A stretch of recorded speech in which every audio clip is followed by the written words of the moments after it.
Kumpiyansa ang United Bangsamoro Justice Party o UBJP na mananalo sa kauna-unahang parliamentary election sa BARMM na itinakda sa buwan ng Oktubre ngayong taon kahit na hindi pa nanalo ang partido sa Cotabato City, Maguindanao del Sur at Maguindanao del Norte. Ito ang sinabi ni BARM Chief Minister at UBJP Secretary General Abdul Rauf Makakwa. Pero mas nakagaan din anya sa sitwasyon ang pagkakapanalo ng kanilang mga kandidato sa nabanggit na mga lugar sa katatapos na halalan. Magsasagawa rin ng evaluation ng UBJP sa resulta ng halalan lalo na sa lalawigan ng Basilan at Lanao del Sur.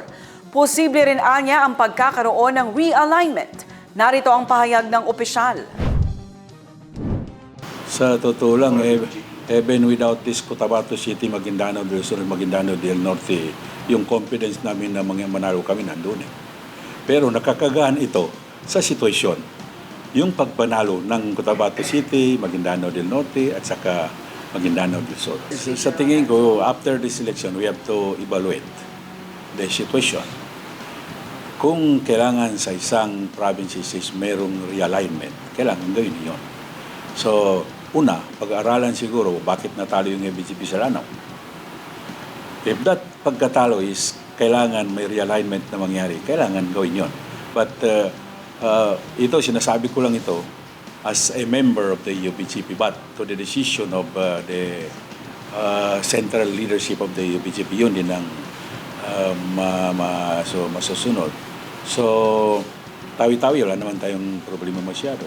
Yan lang sa Lanao ang may problema. Kasi parang konti lang ang parang yung Puna Bayabaw, yung mayor doon, nanalo na yung BJP, yung Masyo, nanalo din yung UBJP doon. Good is, alam mo naman yung Masyo na hawak ng mga panganlaman niya. Bakit natalo? Bakit natalo sila? Yun lang ang nakikita ko. So, after this, kailangan mag-evaluate, whatever the result of the evaluation, kung kailangan man na mag-realign, then we will also in this Maguindanao.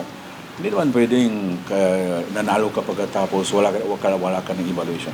So we have to evaluate din kasi meron ka rin makikita doon ng mga pangyayari na pwede rin baguhin even nanalo ka na doon sa mga area na yun.